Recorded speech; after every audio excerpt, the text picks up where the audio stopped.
Muchas gracias por venir aquí tan temprano un sábado para escucharme. No sé si estáis seguros de lo que vais a hacer y después de unos churros, además, me han contado. Yo no los he probado, ¿eh? Tampoco me habrán dejado. Bueno, me voy a presentar. Yo soy Alonso, soy ingeniero en Penpot y bueno, me gusta mucho el tema de programación funcional. De hecho, he participado en muchos meetups del grupo de programación funcional de Madrid y soy amigo de varios de los participantes. Y bueno, me considero también un políglota de muchos lenguajes, ¿no? Es una cosa que me fascina, el aprender nuevos lenguajes de programación y bueno, eso también me da una perspectiva, yo creo, interesante para hablaros de ciertos temas que vamos a ver hoy. Y, y bueno, como decía, yo trabajo en Penpot. Penpot es una herramienta de diseño gráfico para hacer UX y diseño. Si conocéis Figma, pues nos consideramos un poco la alternativa open source de Figma o de Adobe XD o de este tipo de herramientas. Y bueno, para que os hagáis una idea de nuestra relevancia, ¿no? Tenemos 37.000.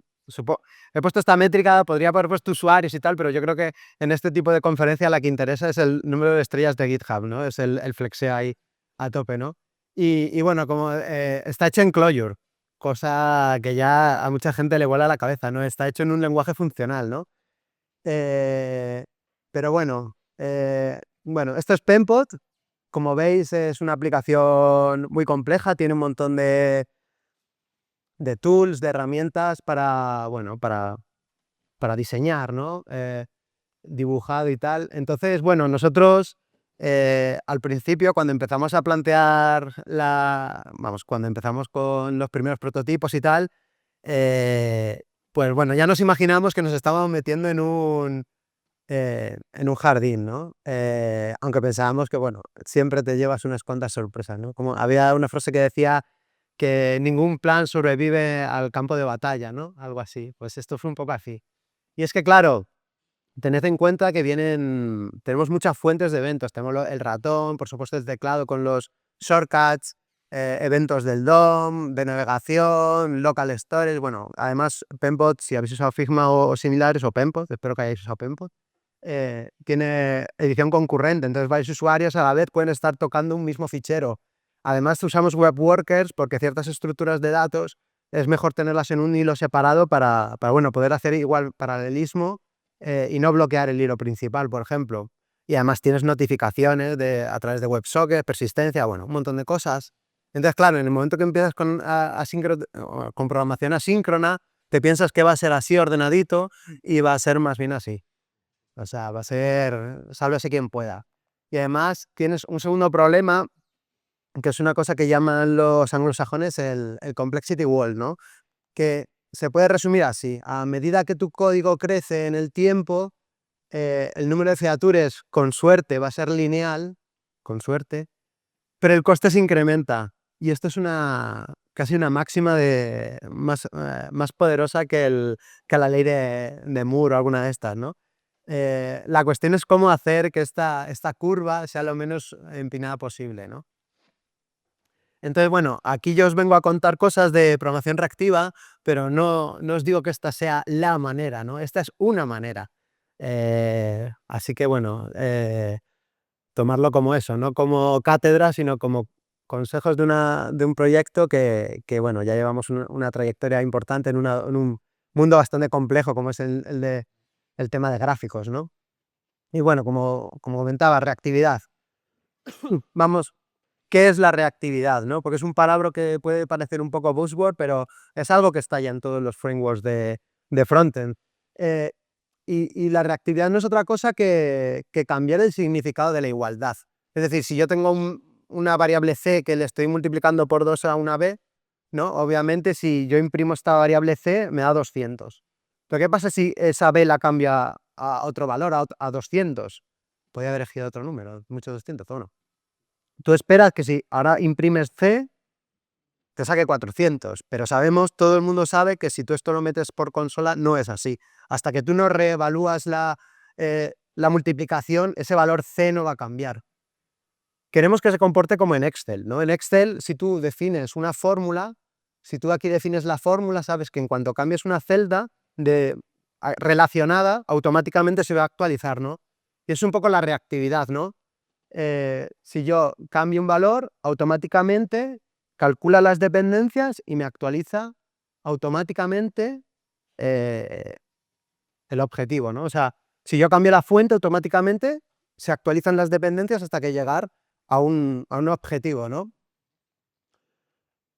Por distinguirlo de lo que sería interactivo, tú si tienes un A y un B, la interactividad sería directamente hacer un set, ¿no? En el B. Esto, bueno, aquí quería representar un A, imaginaos. A puede ser una función, puede ser una clase, puede ser un hilo, lo que sea. La cuestión es que un proceso está haciendo explícitamente un cambio en el otro proceso. Reactividad es lo contrario. Desde B soy yo el que escucha por los cambios que hay en A. Esto podéis traducirlo a lo que queráis. Entonces, ¿qué cosas buenas tiene la reactividad? Primero que es declarativo, a contrario de imperativo, es decir, tú estás declarando cómo quieres que se comporte tu código. No estás diciendo cómo se tiene que comportar. Además, hay una una inversión de dependencia, que yo creo que aquí en este gráfico se ve perfectamente. Estás delegando, digamos, estás revertiendo la dependencia, ¿no? Que como sabéis, los principios SOLID es una de las cosas que recomiendan, ¿no? No es que lo diga yo. Además es lazy, en el sentido de que como normalmente lo que tú asocias son callbacks, por ejemplo, eso es algo pasivo. Hasta que no te llaman, tú no vas a ejecutar el código que está en ese callback. Eso todo son, bueno, no son ni ventajas ni inconvenientes, son cosas que suceden. Pueden ser cosas buenas o cosas malas, depende del contexto. Pero esto yo creo que sí que es algo bueno, que es mucho más flexible. Por ejemplo, si tú tienes el B y hay 100 procesos escuchando, tienes que hacer 100 llamadas a esos procesos, pero además esto en sucesivas llamadas en el árbol, digamos, se va complicando. Mientras que si es al revés, es mucho más flexible. Pero bueno, esta cosa no es nueva. Es el observer pattern un poco, ¿no? Este es el famoso diagrama del libro de Gang of Four, ¿no? El famoso de patrones de diseño. Entonces, el reto de los frameworks de frontend no es tanto qué hacer, ¿no? Cómo hacerlo, sino cómo hacerlo transparente. Entonces, bueno, hay varias estrategias que los diferentes frameworks han ido haciendo. Os voy a hacer un random, o sea, os voy a enseñar un poco estas diferentes estrategias muy rápido, empezando por el Dirty Checking, que fue un poco la React, ¿no? El que llegó y cambió el panorama del frontend. Ahora es, digamos, el framework mayoritario por estadísticas. Si habéis usado bueno, si habéis visto el estado, como es State of JavaScript de este año, como el 80% de los desarrolladores decían que habían usado React, ¿no? O lo estaban usando. Y bueno, React es si algo lo ha hecho tan popular es la sencillez, ¿no? Directamente, bueno, sabéis, si no lo sabéis, si tenemos un componente que recibe unas propiedades y si nosotros cambiamos las propiedades, el componente automáticamente se renderiza, ¿no? Está reaccionando, ¿no? Esto es lo que llaman dirty checking, en el sentido de que está observando por estas propiedades y en cuanto cambian, se repintan, ¿no? Y quizás no es tanto esto lo que lo hizo popular, sino el uso del Virtual DOM, ¿no? O sea, porque antiguamente, bueno, si tú querías hacer un cambio en el DOM, pues es muy costoso tener que ir reconstruyendo el DOM entero. Entonces, React, con su alternativa de no, tenemos un Virtual DOM que se cambia en memoria y luego hay un algoritmo que hace un diff, básicamente, hace un diff, comprueba qué cambios ha habido y aplica esos cambios en el DOM. Esa fue la gran revolución que trajo React, ¿no? Pero esto tiene una serie de problemas. El primero es que este algoritmo de diff, aunque es mucho mejor que lo que había antes, no es ideal, ¿vale? Te puede causar el rendering en cascada, que si tú cambias un nodo en raíz, de repente se te re-renderiza todo. Y eso es creedme que es una movida. Entonces, bueno, empezaron a hacer cosas para solventar estos temas, ¿no? Los memos, que son guardar en memoria, no son gente Eh, podemos tener el local state, ¿no? Bueno, el use effect, todas estas cosas han ido como parcheando sobre parcheando. Entonces, bueno, Svelte es una aproximación un poco más, ha traído una aproximación un poco más moderna al tema del dirty checking, y en vez de tener un virtual DOM, el compilador te compila lo necesario para machacar el DOM en el sitio concreto, es mucho más quirúrgico.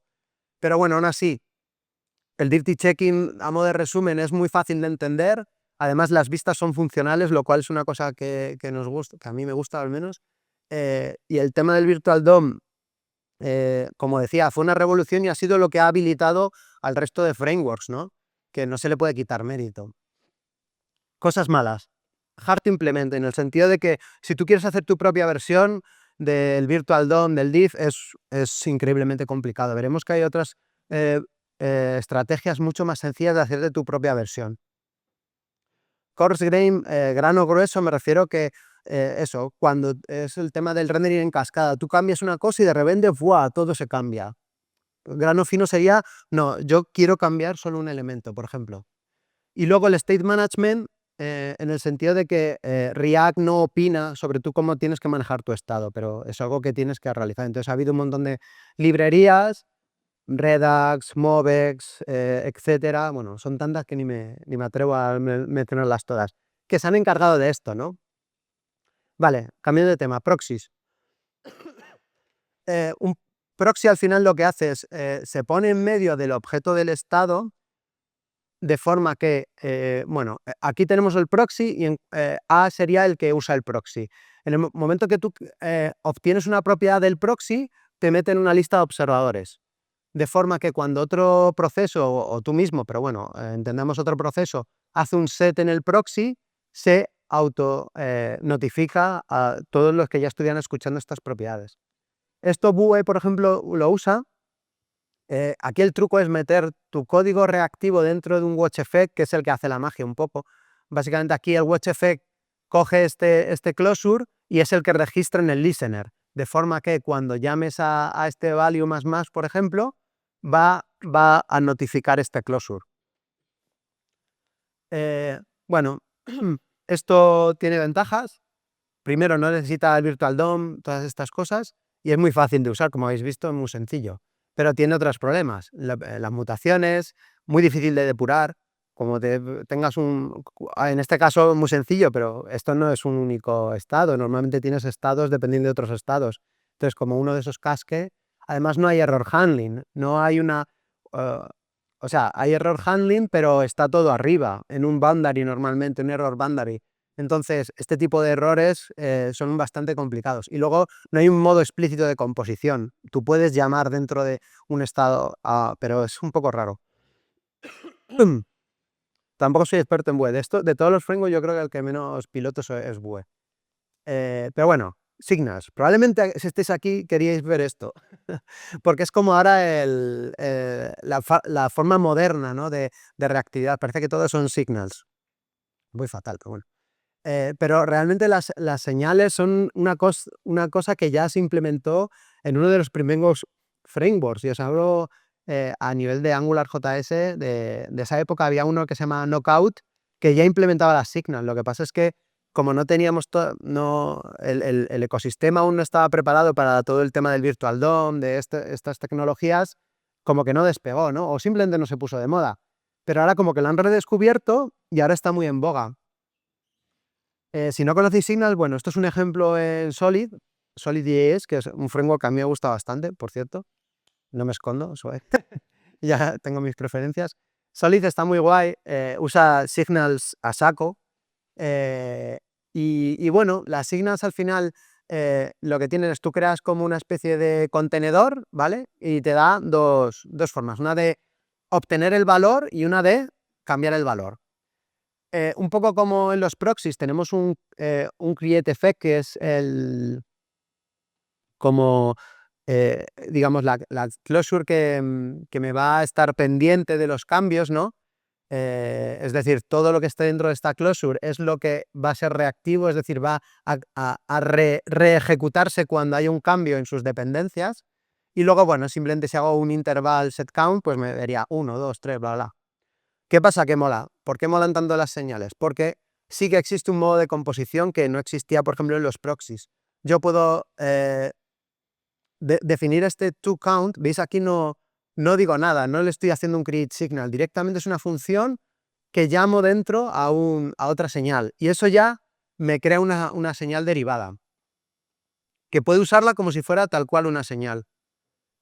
También existen lo mismo en Angular es más explícito en el sentido de que lo llaman, hay una función llamada compute, pero como veis el API es muy similar. Bueno, las señales están muy guay porque, bueno, primero porque hay una propuesta para llevarlas al core de JavaScript, y fijaos quién apoya a esto, o sea, todo el mundo, todo el mundo. Todo el mundo está, bueno, ha habido conversaciones, pero digamos que tiene un apoyo muy fuerte, así que no sería nada raro que, igual que tenemos una sync away de promesas, dentro de un tiempo tengamos señales nativas en JavaScript, lo cual, pues solo por eso ya es como para estar al loro, ¿no? Entonces, cosas que molan de las señales. Primero, que son muy fine grain. Por ejemplo, en Solid, que el ejemplo que os he enseñado antes, cuando tú metes una señal en una propiedad del HTML, no te va a re-renderizar todo, te va a pintar solo ese cambio de esa propiedad del HTML, porque él ya es listo y sabe que como está asociado a una señal, solo va a cambiar eso. No necesita el Virtual DOM. De hecho, si buscáis en internet ahí, podéis ver incluso, hay una charla del creador de Solid que te implementa desde cero cómo está hecha la señal, es bastante curioso. Y como os decía, es bastante simple de usar. Pero bueno, sigue teniendo algunos problemas. Te puedes meter en un jaleo de interdependencias. Eso, señales que llaman a otras señales, bla, bla. O incluso señales recursivas, señales, bueno, puedes tener cosas complejas. Un poco difícil de depurar cuando tienes este maraña de señales, puede ser un poco difícil de depurar. No hay un sistema explícito de error handling, lo cual es como, mierda. Y luego está todo basado en side effects. Bueno, esto ahora os comento. Y bueno, si recordáis las estrategias, había 4. Todavía no he hablado de observables, pero voy a hacer un pequeño paralelismo para hablar un poco de otros temas y justificar los observables. Como veis, lo que mola de todos estos conceptos es que hemos transformado la vista en una función del modelo. Es decir, nuestras vistas son funciones que reciben un modelo y nos escupen un HTML, ¿no? Esto es muy funcional. Queremos un modelo, o sea, en nuestra cabeza, como estamos funcionando es algo así, ¿no? Tenemos un modelo que genera unas vistas. Estas vistas, por supuesto, generan elementos de HTML que el usuario puede interactuar, que a su vez generan unos updates que deberían generar un modelo que debería reaccionar con las vistas, ¿no? Este es el flujo ideal, ¿no? El Unidirectional Data Flow que dicen en algunos sitios, que es un poco lo que mola todo de estos frameworks. Entonces, tenemos un modelo que nos genera una vista, otro nuevo modelo que genera otra vista, otro modelo que genera otra vista. Y entonces, según pasa el tiempo, vamos generando un flujo de modelos y vistas. Esto cambia en el tiempo. Entonces, el modelo al final es un stream de datos. Tenemos diferentes fuentes, ¿no?, que actualizan estos datos, como los eventos, los procesos, las APIs asíncronas, y queremos mantener todo lo más funcional posible, ¿no? Entonces, aquí es donde entra RxJS. Bueno, lo pongo RxJS porque es la biblioteca más utilizada de observables, pero bueno, los streams en general. ¿Pero qué es esto, no? Esto es, de repente podemos manejar el tiempo, ¿no? Por eso he puesto aquí una imagen, a lo mejor ayer decía Irene que los viejunos sí pillan esta referencia. Yo creo que esta la debería pillar todo el mundo. Pero bueno, ¿qué es un observable? Vale. Bueno, si yo tengo un valor, ¿no?, un 10, un string o lo que sea, ¿no?, un valor. Eso es un valor en ahora, ¿no? Es síncrono. Yo puedo tener un iterable, puedo tener un array, puedo tener una colección de otra cosa, ¿no? Y esos son muchos valores en un punto concreto del tiempo, en el ahora, ¿no?, en síncrono. Si conocéis las promesas, que deberíais conocerlas porque es básico de JavaScript, las promesas son un valor en un tiempo, pero que puede no ser ahora, ¿no? Una promesa, tú le dices, dame un valor, y te dice, vale, toma esta promesa, y yo te prometo, por ser una promesa, que yo te prometo que aquí o va a llegar un error o va a llegar un fallo.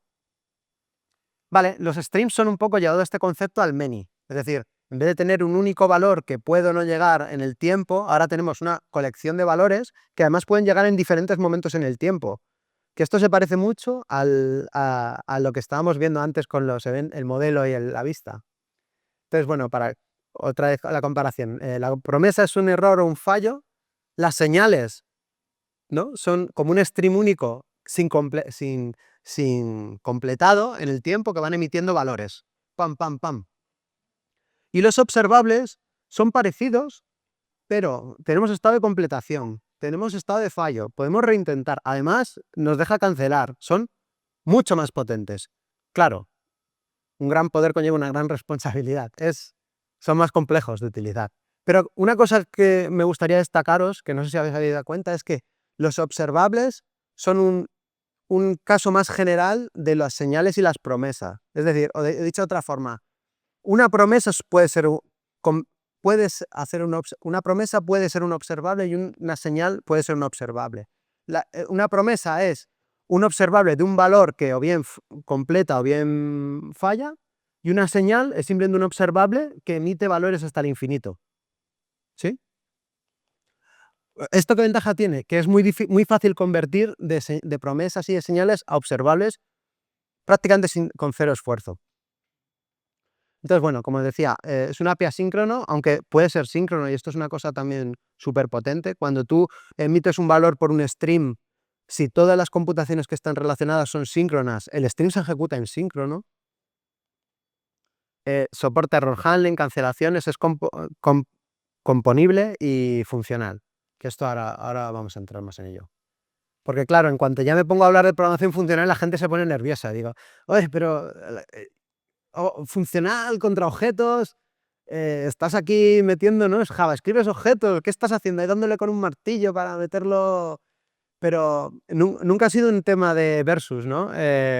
Porque puedes tener las dos cosas. O sea, realmente la programación funcional, o lo que la gente que apoyamos la programación funcional defendemos, no es tanto el hecho de programar en funcional, sino las cosas que te refuerza o las cosas que ¿cómo decirlo? Las cosas que la programación te ayuda a hacer, ¿no? O sea, son una serie de comportamientos que, sean programación orientada a objetos o sean funcional, son buenas prácticas o formas buenas de pensar. Al menos tenerlo en cuenta y saber lo que estás perdiendo, ¿no?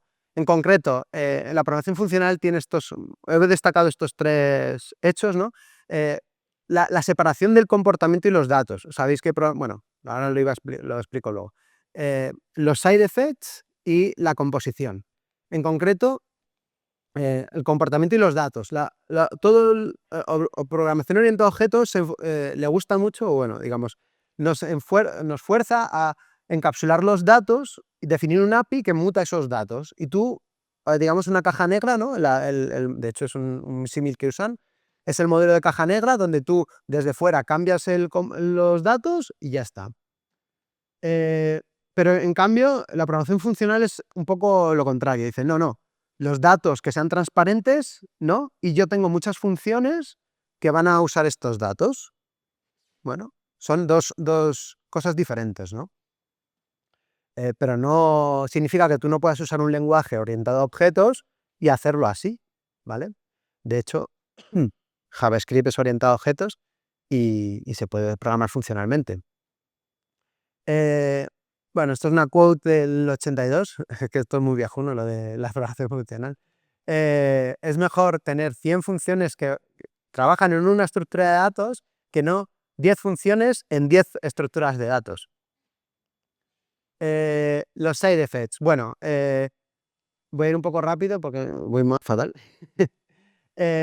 Vale, pero bueno, pensar en funciones puras que solo dependen de sus argumentos es una cosa buena desde el punto de vista de reusabilidad y de testeo.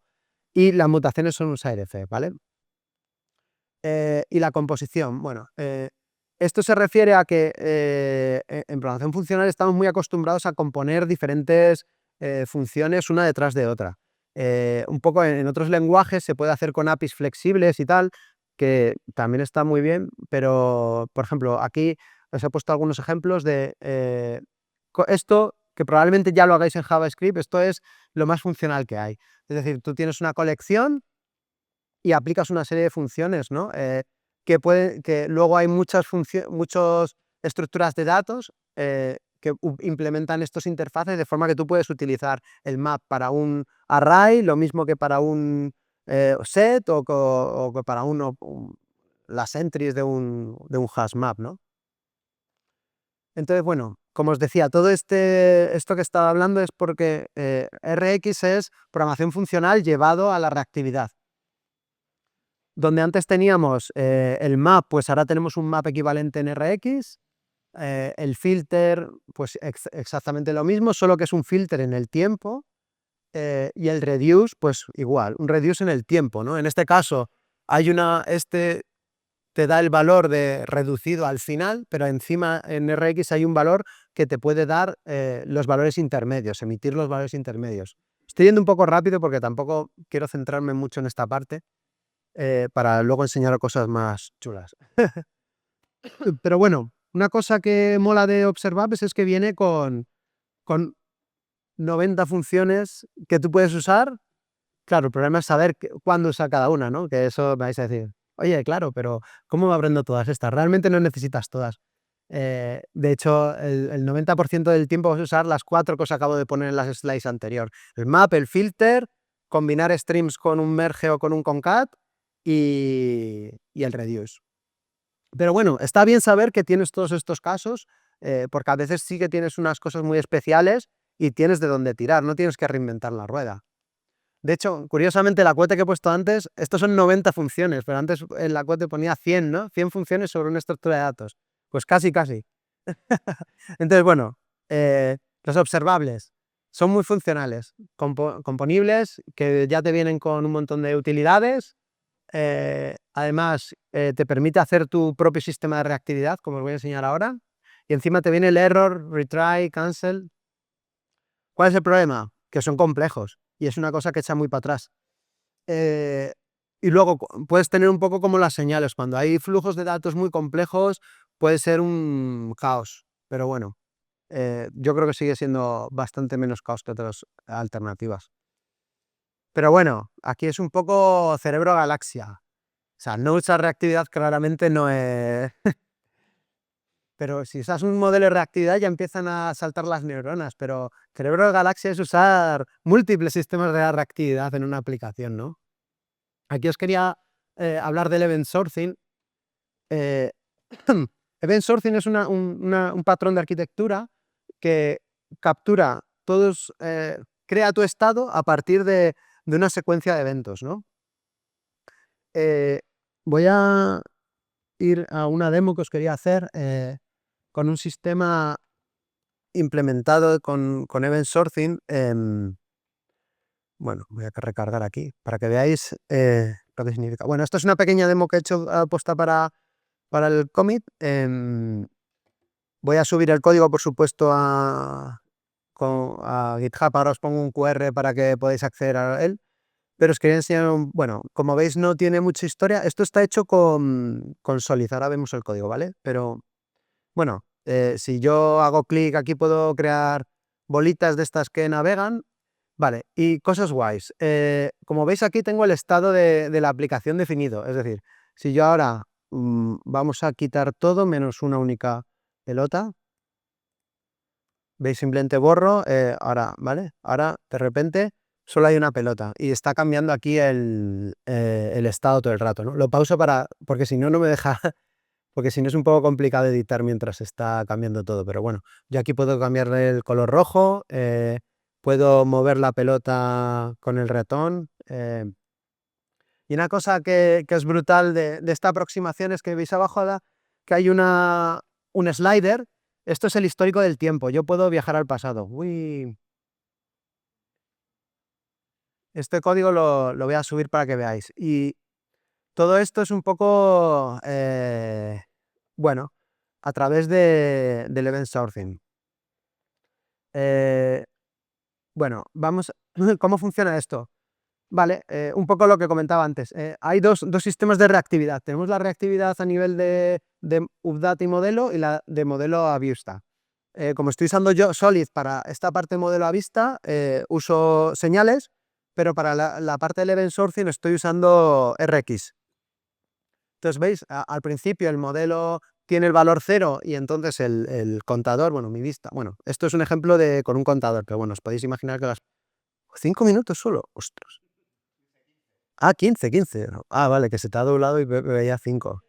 Digo, no puede ser, no me cuadra más. Vale, vale, pues cuando el estado vale 0, pues nuestra vista representa el 0. En cuanto yo pulso un botón ahí, el más, esto lanza un evento de incremento, que a su vez cambia el estado, y eso se refleja en la vista. Y yo cuando le doy al menos, pues me crea un nuevo evento que me cambia el estado y me cambia la vista. Esto dice, bueno, pues aquí esta chorrada para que usas streams, ¿no? Claro, esto está, digamos, esto es solo la primera parte, que digamos es la actualización del modelo. Aquí la potencia de los streams viene cuando tienes cosas como, por ejemplo, ¿qué pasa si hay un usuario? Imaginaros que esto es un contador de upvotes en una web. Y hay un usuario que está ahí, no, a ver quién le da más rápido. Y quieres hacer como un sistema de debounce para que si un usuario se pone ahí, entonces iría ahí a ponerle chaca, chaca. Pues que no, que esto no suceda así, ¿no? Pues podemos definirlo de forma que todos estos lancen un evento que no cambia el estado, ¿vale? Luego tenemos un stream que observa estos eventos y cuando pasan 100 milisegundos sin que cambie nada, esto es una operación que se llama debounce en RX, haces un debounce de todo esto y ahora sí que lanzas el increase real y ya cambias el estado. Vale, tiene esta pinta. Entonces, el store event es como mi clase abstracta que implementa mis estados, ¿vale? Podría ser una interfaz, pero bueno, era más cómodo hacerlo como una clase abstracta de forma que los eventos que no usan el watch, por ejemplo, no tienen que implementarlo, ya pueden venir con el ya implementado de serie. Entonces, aquí tenemos la actualización de estado a través de update y luego un watch. Ahora lo veréis en práctica si no terminéis de comprender, pero bueno, que sepáis que están estas dos firmas, ¿no?, de diferentes comportamientos de un evento. Aquí la condición también es que se ejecuta primero el update antes que el watch. Pero bueno, si sois observadores, veréis aquí una cosa rara, que es el void. Vale, aquí es un poco lo que comentaba antes, que la programación funcional no es tanto ¿no?, el purismo de que sea todo funcional. Aquí la idea es, el zen de esto es ser conscientes de lo que significa, y lo que queremos es la inmutabilidad. Ymer es una librería, que si no la conocéis os recomiendo que le echéis un ojo, que te permite usar código como si tú estuvieras mutando, es decir, tú puedes tocar el estado mutando, pero él lo que genera es un cambio inmutable. Es decir, como lo estoy usando, bueno, ahora os lo voy a enseñar el código. Vale, vale, no pasa nada, es que he apagado este monitor. Vale. Bueno, aquí solo para que veáis el modelo un poco, esto está definido con TypeScript, ¿vale? Por eso tiene tipos. Me parecía más gráfico para enseñarle el código. Pero bueno, aquí lo importante es, bueno, que un elemento está definido con una X y una Y y una velocidad. No hay nada raro, tiene un radius. Y luego en el modelo, pues bueno, tenemos aquí el histórico, que es donde, antes cuando he hecho el time travel, aquí es donde se están guardando básicamente los conjuntos de elements que van generándose. Vale, entonces vamos a ver un caso, bueno, aquí los eventos, vamos a ver, ¿por cuál empiezo? Vale, bueno, tiene esta pinta, ¿veis? Esta es una clase que redimensiona el canvas, por ejemplo. Bueno, esto es un evento que redimensiona el canvas y como veis, estoy cambiando el estado como si fuera una mutación normal. Y esto es lo que digo que nos da la potencia Immer. Yo puedo hacer cambios como si estuviera mutando el estado, pero Immer lo que hace es, esto luego produce un nuevo estado. No cambia el estado que yo le paso como argumento, sino que ya me está generando un nuevo estado. Eh, vale, esto es, por ejemplo, el crear una pelota nueva. Cuando yo hago clic, si yo hago aquí clic, me crea pelotas nuevas y es tan fácil como esto. Creo una pelota que, bueno, esto no tiene mucha lógica, simplemente que genera valores random, ¿no? De color, de X y de, bueno, de X y de Y no. Bueno, sí, de X y de Y sí, porque luego aquí le cambio la X y la Y por la que le estoy pasando por datos, ¿vale? Y luego, ¿veis? Aquí otra vez estoy mutando el estado tal cual, haciendo un push dentro de elements. Y luego, cosas como, por ejemplo, el drag and drop, perdón, vale, veis que hay drag and drop de las bolitas, ¿no? ¿Esto cómo se hace? Una cosa que mola de este sistema es que tú desde cualquier evento puedes ver el event boost entero. Es decir, todos los eventos pueden observar el event boost. Entonces, esto es muy potente precisamente por esto, porque si yo defino en el drag, eh, cuando yo empiezo el drag, lo que hago es, me conecto a los eventos, estoy escuchando, estoy recibiendo eventos hasta que llega un stop drag, en ese momento va a parar, ¿vale? Luego filtro por eventos de tipo de movimiento, ¿vale? Y luego genero eventos de mover. Es decir, los watch son eventos que generan nuevos eventos. Entonces ya aquí ya se abre un mundo.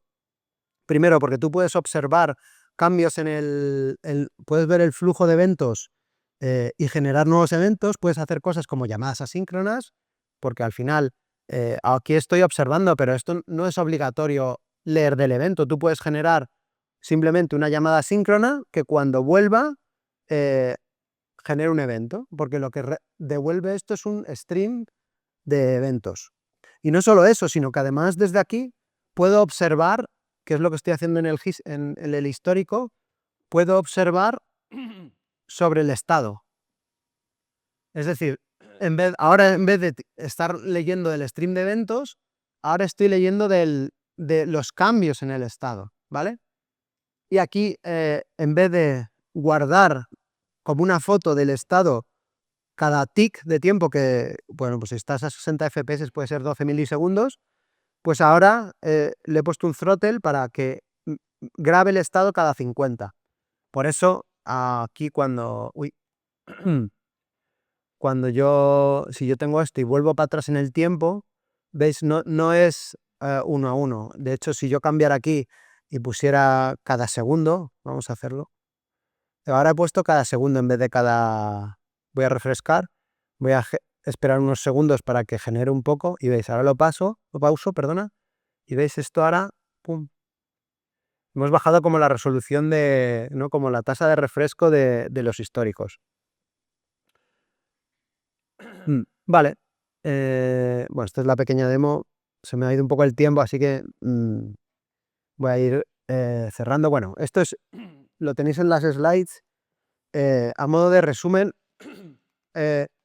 aquí eso, los eventos de update generan un nuevo estado. Nosotros en Pempod metemos ahí la lógica de negocio. Y la vista se actualizará automáticamente a través de los cambios en el estado, ¿no? Y son funciones puras, como os decía. Bueno, aquí en las slides tenéis un ejemplo por si no está claro en el código, ¿no? Los watch events, lo que encapsulamos son los side effects, reaccionan a los eventos y generan nuevos eventos. Pues eso, llamadas al API, timers, bueno, todo lo que os he puesto al principio que tenemos en Pempod, ¿no? Y otra vez un ejemplo de esto. Este sería el de bounce que os estaba comentando del principio del increase. Y bueno, ya estoy terminando para dejar unos minutillos para preguntas, ¿no? Porque quedan 5 minutos, ¿no? Vale, bueno, como veis, esto es un poco lo que estamos usando en Pempot y a modo de resumen, esto es un diagrama real que tenemos dentro de cómo funciona la actualización bueno, del check de update, ¿no? Esto, algo así, o sea, tú cuando haces un cambio en Pempot, lanza una función que cambia el estado. Esto actualiza directamente el estado, pero guarda, ¿no? Un set de cambios que se van a efectuar en el futuro. Es decir, tú cuando cambias algo en Pempot no se sube directamente al back, porque sería muy costoso, porque tú estás cambiando muchas cosas muy rápido, sino que hacemos como un buffer de cambios. Y cuando pasa cada X tiempo, ese buffer de cambios se manda globalmente al backend, ¿no? Entonces esto es lo que está reflejando. Hay un cambio, el estado local se actualiza directamente y aquí hay un cambio visual en el que, oye, esto aún no se ha guardado, está en rojo. Si el usuario ahí hiciera algo como cerrar la pestaña, perdería ese cambio, porque aún no se ha persistido. Entonces, ante un timer, esto va a lanzar un update al servidor y ya cuando ese update haya regresado, va a marcar el check de, oye, guardado, check, todo bien. Y en Pempot, lo estuve contando, tenemos 820 eventos en total, de los cuales 549 tienen watch y 371 tienen update. O sea, para que os hagáis una idea de en un proyecto de esta envergadura, qué pinta tiene, ¿vale? Y bueno, voy a hacer una cuña publicitaria. El 7 de mayo hay un meetup de programación funcional donde me han invitado. Entonces, bueno, si os apetece, va a ser ahí en el International Lab, no sé exactamente dónde está, pero vamos a hablar de 7 lenguajes de programación funcional y compararlos sobre un mismo problema. Y bueno, si os apetece, que lo sepáis. Y eso es todo. Ahí tenéis el código por si queréis echarle un ojo y ahora cualquier pregunta. Yo tengo una duda. A nivel de, hemos mostrado el grafo con los nodos, cuando aplicas diferentes instancias de, que son recursivos, cuando empiezas a tener muchas escuchas, ¿cómo gestionas la memoria? Porque claro, si por cada instancia haces X tienes un nodos, al final la memoria también es exponencial, va creciendo. ¿Cómo vas calculando también toda la memoria de forma local? Vamos a historiar, es por cada instante tienes tanta por ciento. Sí. Según la memoria se... A ver, la memoria es un problema, sí. Realmente no lo he puesto, pero es otra ventaja de usar los observables, porque en otros contextos, como decía, las señales son infinitas en el tiempo. Entonces, mientras tú tengas abierto una señal, eso va a estar consumiendo memoria. Mientras que los observables, depende de su uso, tienen un estado de completación. Es decir, tú abres un stream, pero completas, y en cuanto completa ya libera la memoria. Además, como te decía antes, son síncronos, es decir, si las computaciones que tienen relacionadas un stream son síncronas, se ejecutan en el momento. Por lo tanto, al finalizar esta cadena de ejecuciones, liberan memoria también. Pero bueno, sí, la memoria es un poco un problema, es un problema. Y al final, cuando tienes en aplicaciones sencillas no tienes problema nunca. Pero una aplicación como Pempo, que tiene mucha complejidad, sí que es un tema que hemos estado teniendo que depurar, de en plan, oye, a ver, vamos a ver dónde se puede liberar memoria, vamos a analizar el heap, vamos a ver dónde no estamos liberando streams, por ejemplo, porque eso es algo también que te pueda pasar, que tú has dejado un stream escuchando por un evento y se ha quedado ahí perdido, no te has dado cuenta que no se cerraba o que por ejemplo, el take until es uno de los que utilizamos mucho porque es en plan, oye, coge eventos hasta que sucede otra cosa. Pues como ese hasta que sucede otra cosa la hayas definido mal, lo mismo no te enteras y eso está ahí chupando memoria. Pero bueno, sí, es un poco lo que decía al principio, son trade-offs, como casi todo en la programación. Bueno, si como han hecho los reservados, que lo pasabas todo así, creo. No sé si había pues algo nuevo, un flag. Que es movilizar X parámetros para que bajaba una instancia, a partir de ahí limites que X memoria y luego cierres. Pero Ya. también a nivel de proyecto en general, no sé, a una, por menos o así que el más abierto. No, no, y además, bueno, y ahora otra cosa que me acabo de acordar, que el tema de programación funcional, el hecho de usar datos inmutables también le viene muy bien al heap, porque todos los datos inmutables normalmente son de corto uso, que el heap está muy optimizado. Depende del heap concreto, pero el de JavaScript, por ejemplo, los datos pequeños de corta vida los trata muy bien. Lo que no le gustan son los datos largos de larga vida, pues eso también es una de las ventajas de... Es decir, en programación funcional generas muchos objetos, muchos más objetos, porque cada nueva versión es una copia. Lo bueno es que son de muy corta duración, pero bueno, es igual, trade-offs.